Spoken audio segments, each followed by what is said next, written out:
Bueno, bien, hemos visto entonces aurículas, vamos a ver interna de ventrículos.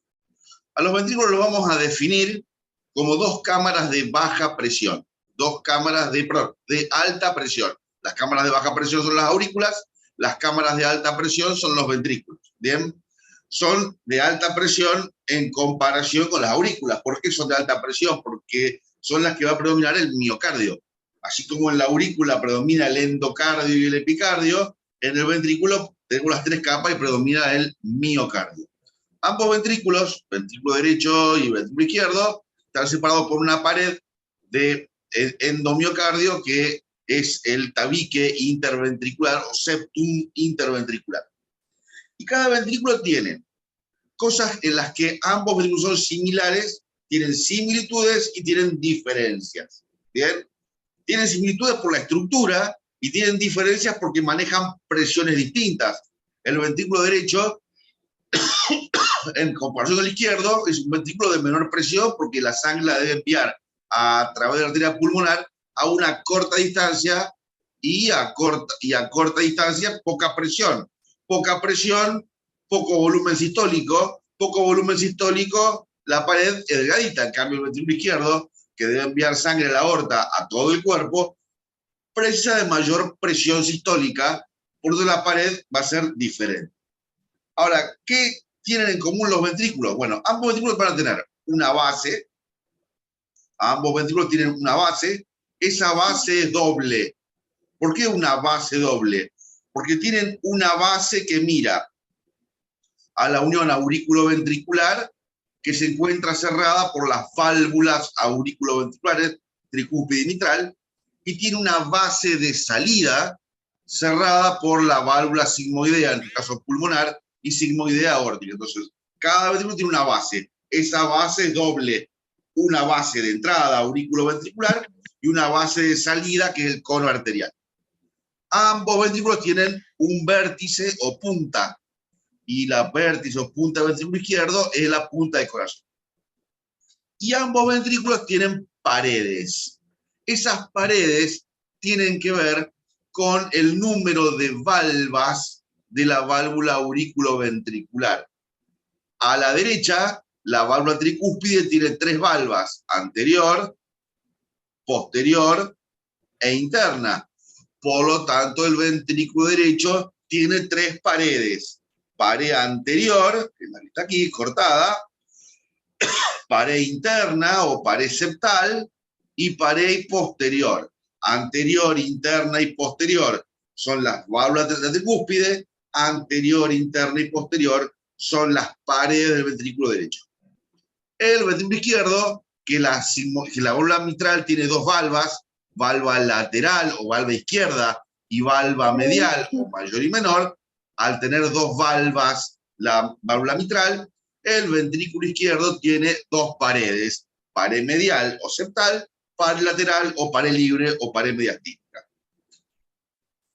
Ambos ventrículos van a presentar especializaciones de la pared, que son los pilares, los cuales vamos a tener pilares de primer orden, que son elevaciones bien marcadas de la pared del ventrículo. Esas elevaciones o pilares de primer orden están tapizadas por endocardio, y el endocardio que cubre al pilar de primer orden es el que da origen a las cuerdas tendinosas de las válvulas mitral y tricuspidia. Por lo tanto, el ventrículo derecho tiene tres pilares de primer orden porque hay tres valvas. Esos pilares se van a llamar pilar anterior, pilar interno y pilar posterior aquí atrás. El ventrículo izquierdo tiene dos pilares porque tiene dos paredes, porque tiene dos valvas. Y los pilares se van a llamar pared medial o pilar medial o septal y pilar libre o pilar externo. Primer orden. Los pilares del segundo orden van a ser pilares en forma de puente, que van a unir paredes vecinas. El que tiene mayor cantidad de pilares de segundo orden es el ventrículo derecho, porque es un ventrículo más laberíntico, es un ventrículo más irregular, porque lo que él no tiene de fuerza lo va a ganar en velocidad. Esos pilares del segundo orden unen paredes como si fueran puentes.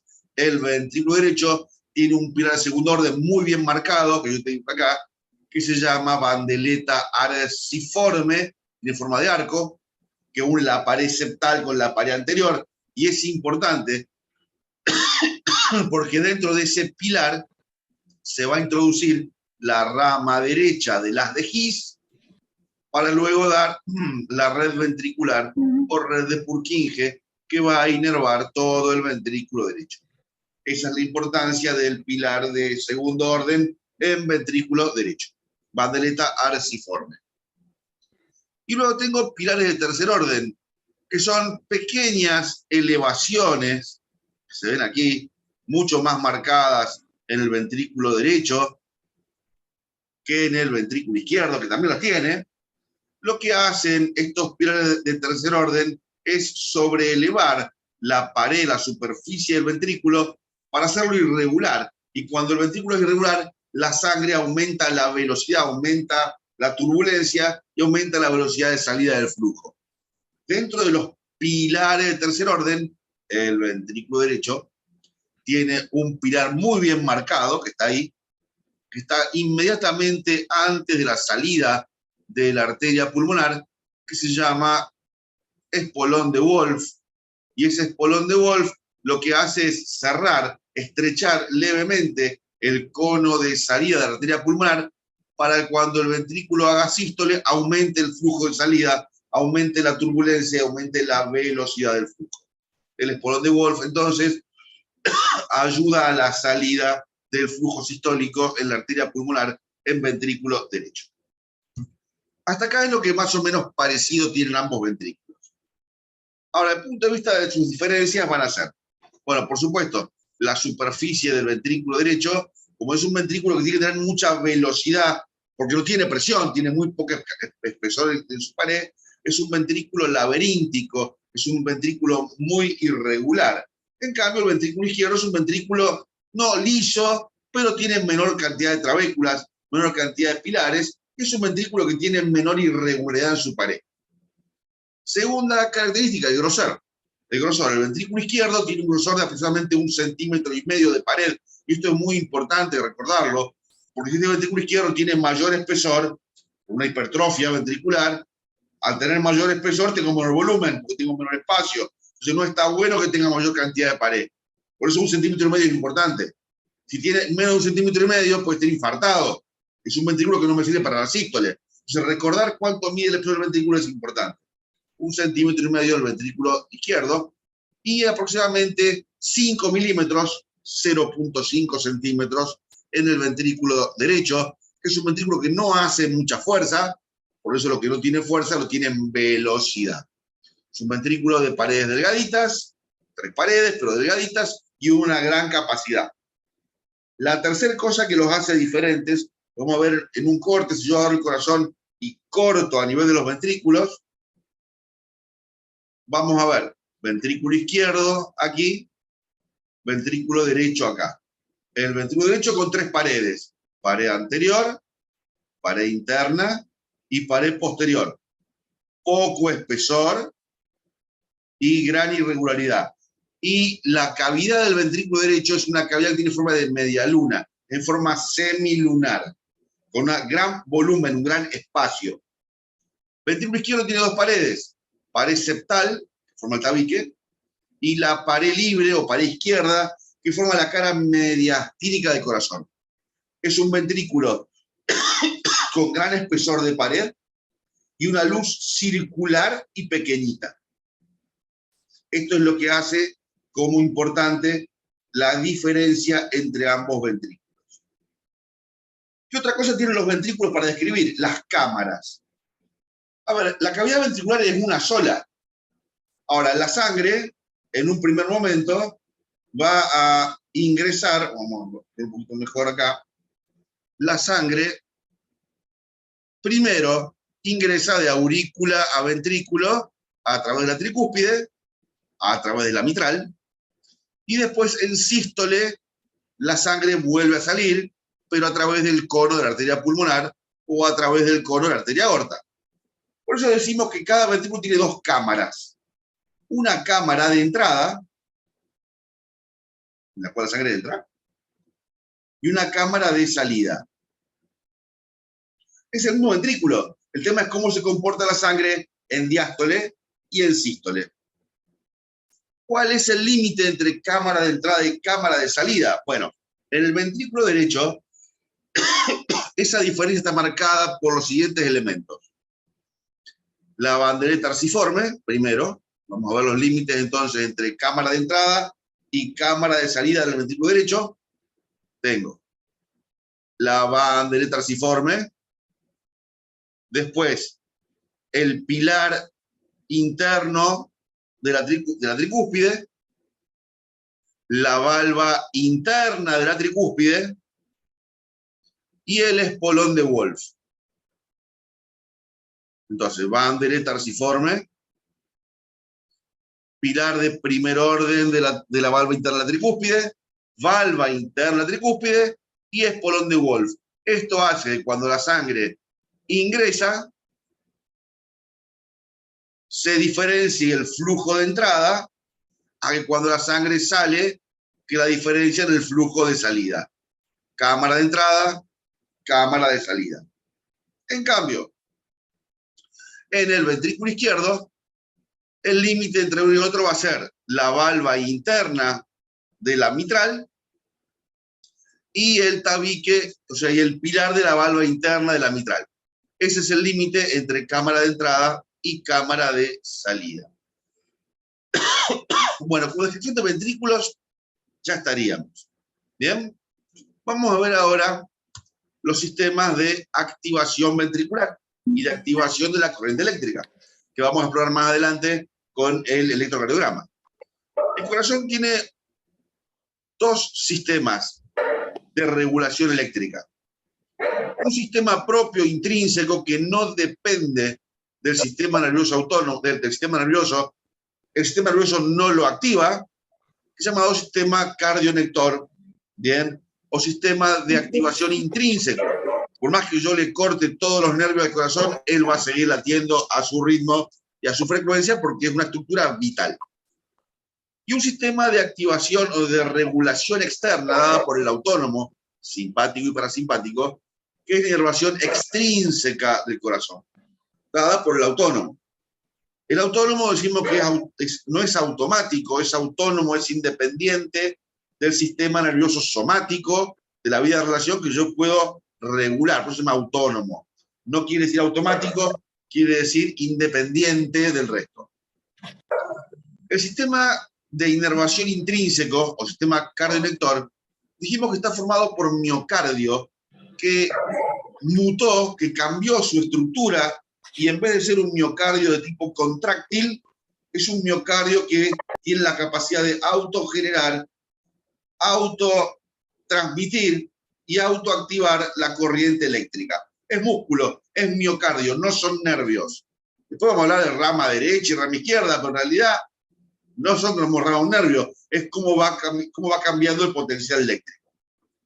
Bien, tenemos que saber que el sistema de inervación intrínseca o activación eléctrica intrínseca más que inervación, está formado por nódulos, que son nódulos de activación, llamado nódulo de marcapaso primario,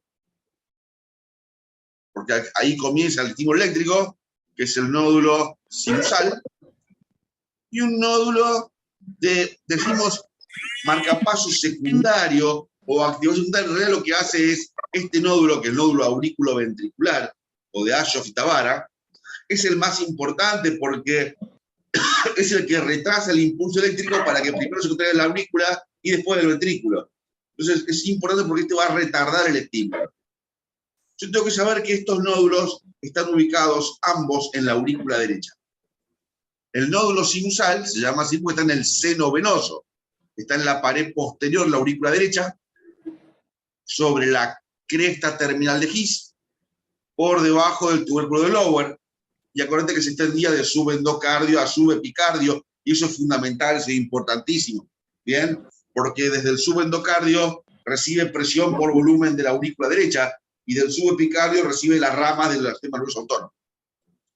De ese nódulo sinusal van a partir normalmente 3 haces llamados haces internodales.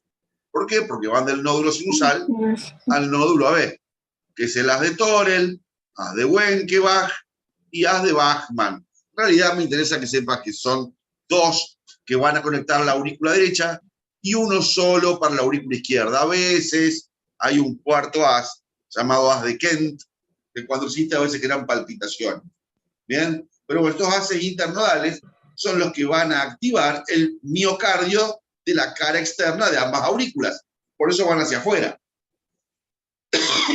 De ahí llegamos al nódulo aurículo-ventricular. Este está ubicado también en la aurícula derecha, en el trígono de Todaro, ¿bien? Entre la valva interna de la tricúspide, el tendón de Todaro y la pared interna del tabique interauricular.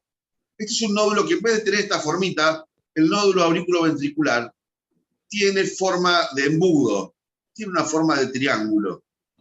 Más que tener esa forma, tiene esta formita. ¿Por qué? Porque del nódulo sinusal van a llegar, a través de los haces internodales, va a llegar mucha información, pero el nódulo AB va a retardar la información para que desde su vértice salga un potencial frenado. Así primero activo la aurícula y después activo el ventrículo. Del nódulo AB sale un haz llamado haz aurículo-ventricular o haz de His. ¿Bien? El haz de His corre por la parte membranosa, por la cara derecha de la parte membranosa del tabique interventricular. Siempre seguimos a la derecha, nunca nos desviamos de la derecha. Cuando el haz de His llega hasta el punto en donde el tabique interventricular, que primero es solamente de endocardio, y después se transforma en endomiocárdico. Cuando el haz aurículo-ventricular llega al punto donde se transforma en tabique interventricular miocárdico, este haz de His se divide en 2 ramas. Una rama, que va a ser una rama larga y muy finita, que es la rama derecha del haz de His, que se introduce por la bandeleta arciforme, ese pilar de segundo orden. Cuando sale de la bandeleta arciforme, la rama derecha del haz de His se divide en diferentes haces, sabemos no son haces, son nervios, llamada red ventricular o red de Purkinje, que es la que va a activar el ventrículo derecho. Entonces, rama derecha del haz de His, una rama larga y finita, se introduce en el pilar y luego sale como red ventricular o red de Purkinje, activando el ventrículo derecho. ¿Qué pasa a la izquierda? A la izquierda, la rama izquierda del haz de His es una rama corta y gruesa. La vamos a dibujar un poco mejor. La rama izquierda es una rama corta y gruesa.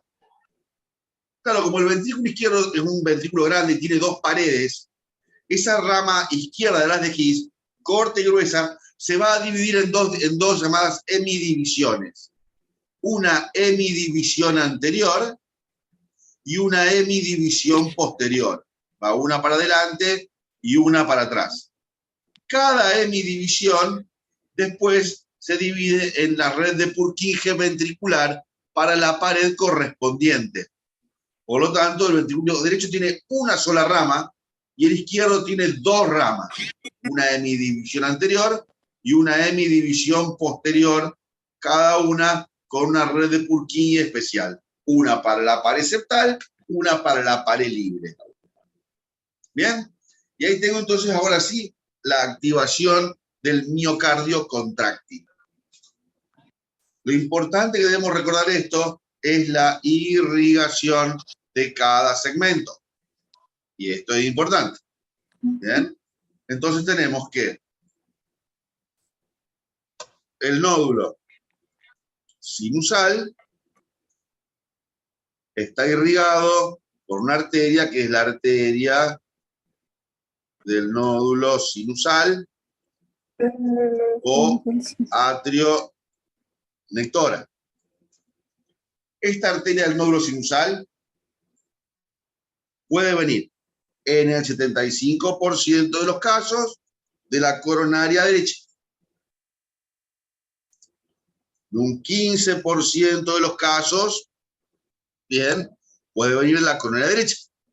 En un 90%. En un 5% de los casos, viene de las dos coronarias. Y en un 5% restante, no viene de ninguna de las dos coronarias. Viene de la arteria bronquial derecha, que es rama de la aorta. Esta va a ser la irrigación del nódulo sinusal. Importante recordar estos datos. Ahora bien, muy importante. El nódulo aurículo-ventricular. El haz de His. La rama izquierda del haz de His. La hemidivisión posterior de la rama izquierda. Y toda la red de Purkinje de la hemidivisión posterior. Nódulo sinusal, perdón, nódulo AB. Haz de His. Rama izquierda del haz de His, hemidivisión posterior y su red de Purkinje, irrigado por las arterias septales de la arteria descendente posterior, que en el 75% de los casos venía de la coronaria derecha.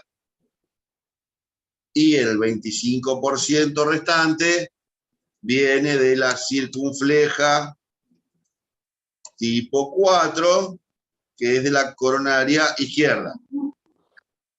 Bien, por eso llamamos arteria descendente posterior o arteria dominante. Y rama derecha del haz de His, con su red de Purkinje. Hemidivisión anterior de la rama izquierda, con su red de Purkinje, irrigadas por las arterias septales o perforantes de la arteria descendente anterior, rama de la coronaria izquierda. ¿Ok? Entonces tenemos aparato carenector y lo más importante de su irrigación. Muy importante, bien, saber la irrigación de cada parte del sistema carenector. Eso se pregunta mucho. ¿Hasta acá alguna pregunta? No, Mauri. Muy bien.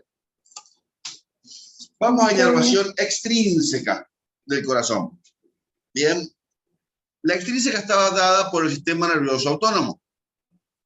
Por el sistema nervioso autónomo. Que lo dividimos en dos. Sistema nervioso autónomo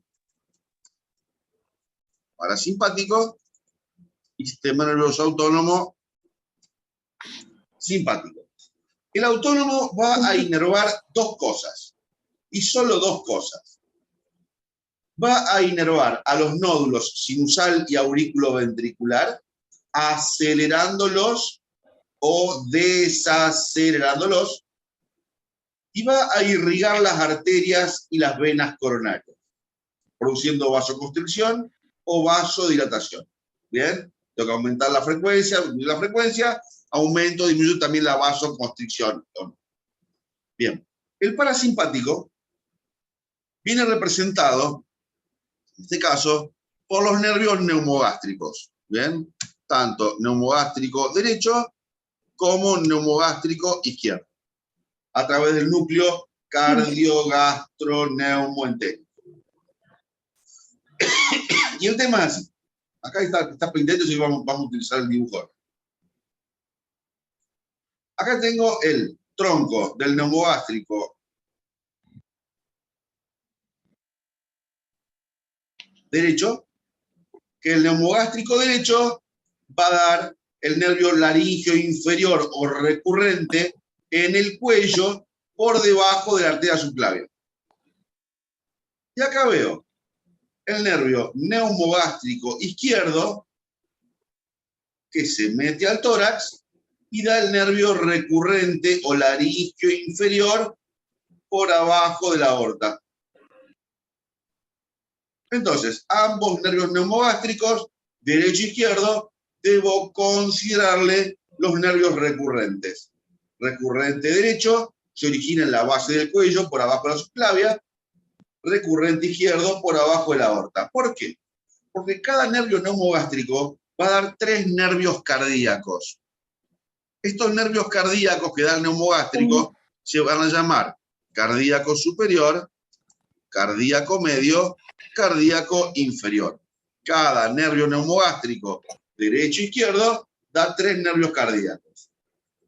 Entonces, el cardíaco superior se origina del tronco del neumogástrico, de la parte alta. Ese es el cardíaco superior. El cardíaco medio se origina de la curva del recurrente. Decimos del asa del recurrente. El recurrente o laringio inferior da la curvita. Y el cardíaco inferior nace del tronco del neumogástrico por abajo del recurrente. Ahí tenemos los 3 nervios cardíacos parasimpáticos. Superior del tronco alto del neumogástrico. Cardíaco medio del asa del recurrente o curva del recurrente. Cardíaco inferior del tronco del neumogástrico por debajo del recurrente. Los cardíacos superior y medio van a llegar por delante de la aorta. Y el cardíaco inferior no le queda otra que hacer por atrás de la aorta. Muy bien, es el parasimpático, hasta acá.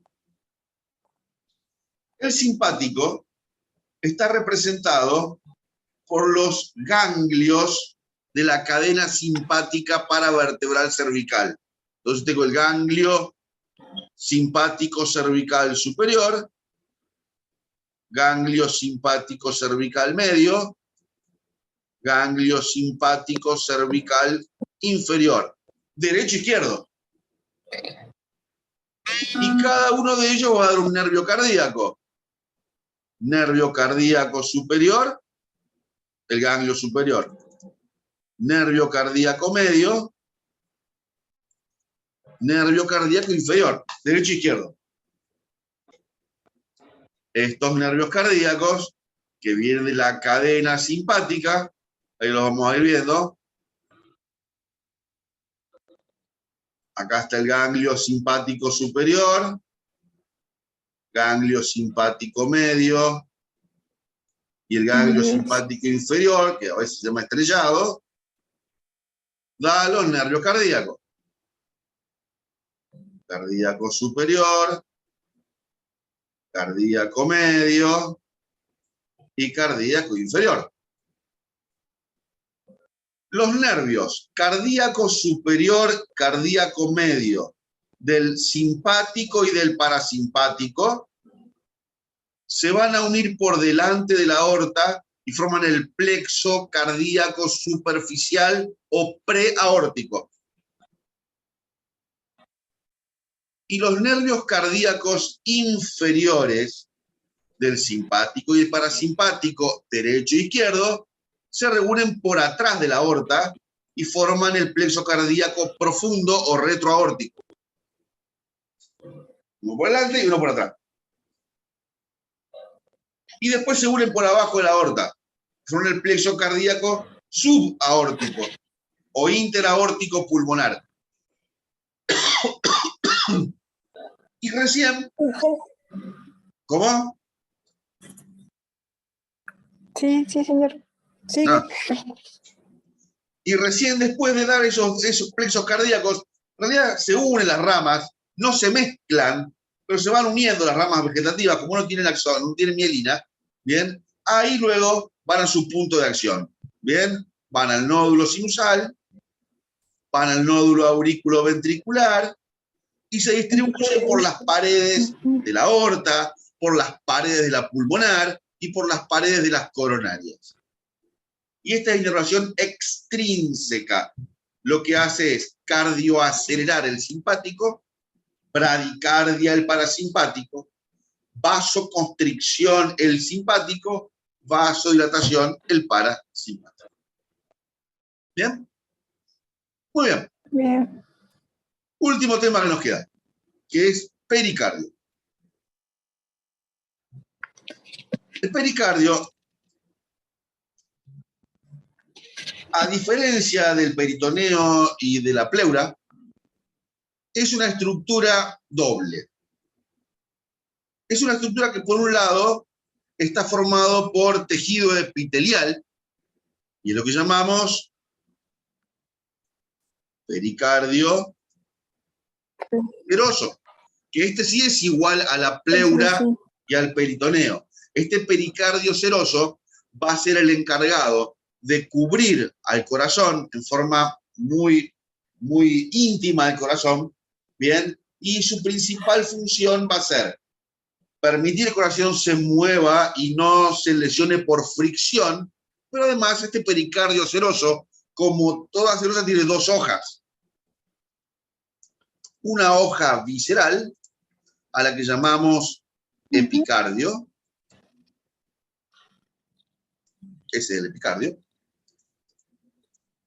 Una hoja parietal, y entre ambas hojas una cavidad llamada cavidad pericárdica, que en su interior presenta líquido pericárdico. La función del líquido pericárdico es doble. Además de permitir una lubricación en el movimiento cardíaco, que a ver, lubricar, al miocardio no hace falta que lo lubrique nadie porque es una función intrínseca. El tema es que como es una estructura muscular, cuando un músculo se contrae, y se contrae toda la vida, genera mucha liberación de energía como calor, genera mucho calor, como el músculo cuando se contrae genera calor. Entonces el líquido pericárdico lo que hace es un elemento de radiador térmico, absorbe el calor del miocardio e impide que el corazón literalmente se queme o genere lesiones por calor. Entonces el pericardio seroso no es solamente una membrana que cubre el corazón, sino que lo que hace es proteger al corazón, primero de la fricción contra el resto de los órganos. Tiene dos hojas, visceral, que es el epicardio, íntimamente pegada al corazón, al miocardio, y una hoja parietal. La cavidad, bien, que es una cavidad central, forma el líquido pericárdico, que lo que hace es un radiador térmico, impide y hace una buena disipación del calor en el movimiento del corazón. La hoja visceral con la hoja parietal van a presentar dos lugares de reflexión. Uno, la reflexión arterial a nivel de la base de los ventrículos, y una reflexión venosa. Entre ambas reflexiones, entre ambos repliegues, tengo el seno transverso de Theile. Pero claro, el corazón se va a mover, y se va a mover dentro de un mediastino, que está el pulmón, que está el esófago, grandes vasos, que está el timo. Por lo tanto, yo debo permitir que el corazón se mueva, pero que no me comprima el resto de los órganos. Dejarlo, vos movete, pero quedate fijo en el mediastino medio. Para eso tengo la otra hoja del pericardio, que es el pericardio fibroso, que es de tejido conectivo. Es una lámina gruesa, que es la que estamos viendo en esta imagen, que es el pericardio fibroso. Y este es el que va a tener ligamentos. Ligamentos de anclaje. Este impide que yo me mueva por demás. El seroso me permite moverme y me absorbe el calor, pero el fibroso me ancla al mediastino e impide que haga movimientos de compresión contra otros órganos. El pericardio fibroso, fíjate vos que va a tener a su vez inervación somática. El fibroso está inervado en forma somática, termoalgésica, por ramas del nervio frénico. En cambio, el pericardio seroso está inervado por el autónomo, simpático y parasimpático. Justamente es el autónomo el que permite una ultrafiltración del plasma y genera líquido pericárdico. Eso es pericardio. Entonces, es una membrana fibrocerosa, independiente una de otra. Una permite el libre movimiento, me protege del rozamiento y me permite la emanación de calor, pericardio seroso. Y otra, a través de sus ligamentos, me ancla el mediastino. Vamos a ver cuáles son esos ligamentos. Entonces acá tenemos el pericardio fibroso. ¿Bien? Una lámina de tejido conectivo denso, se encuentra infiltrada por mucha grasa. Tengo acá hay ligamentos, por ejemplo, esto que vos ves acá son los ligamentos pleuropericárdicos, que además protegen el pedículo pulmonar. Acá tengo los ligamentos externo-pericárdico superior, externo-pericárdico inferior. Acá tengo los ligamentos freno-pericárdicos, son 3, uno por cada folíolo del citofrénico, anterior, derecho e izquierdo. Y ahora podemos ver los ligamentos posteriores. Es el pericardio fibroso. Se ve acá, ¿bien? La lámina gruesa del tejido conectivo llena de grasa. Por dentro está el pericardio seroso. El pericardio seroso va a revestir todo el corazón hasta el punto en donde la aorta da el tronco arterial brachiocefálico. Cubre el tronco de la vena cava superior, cubre el tronco de la arteria pulmonar y cubre la porción ascendente del callado de la aorta hasta el origen del tronco arterial brachiocefálico. Y ahí es donde el pericardio seroso, su hoja parietal, se transforma en hoja visceral en los dos pedículos, pedículo arterial y en el pedículo venoso. Entre ambos pedículos queda un espacio que es el seno, que sí, cavidad, ahí la flechita, transverso, porque es horizontal, de Theile. Ese seno, ese espacio, es el espacio de reflexión del pericardio seroso en parietal y visceral. Y acá tengo los ligamentos del pericardio fibroso, que vamos a enumerar cuáles son estos ligamentos del pericardio fibroso. Dijimos, hacia adelante tengo los ligamentos externos pericárdicos superior e inferior. Importante porque el ligamento externo pericárdico superior también forma la celda tímica. Eso hacia adelante. Ahí lo ves como número 3. Bien. Hacia abajo tengo los ligamentos freno pericárdicos. Estos frenos pericárdicos son en número de 3, uno por cada folíolo, une la base del pericardio fibroso al diafragma. Hacia los lados tengo los ligamentos pleuropericárdicos. Los une a la pleura de la cara mediastínica del pulmón a nivel del ilio. Hacia arriba y atrás tengo el ligamento vértebro pericárdico. Lo vamos a unir a la columna vertebral. Bien, ahora lo vamos a ver. Ahí está marcado como número 1. Y después tengo ligamento tiro pericárdico, lo une a la glándula tiroides, a los lóbulos de la glándula tiroides, a la base de los lóbulos de la glándula tiroides, y el ligamento timo pericárdico.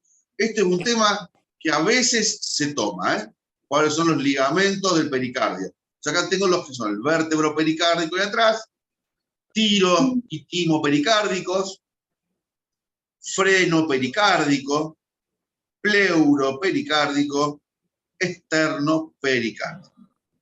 ¿Bien? Los ligamentos que tenemos nosotros uniendo pericardio fibroso. ¿Ok, Dani?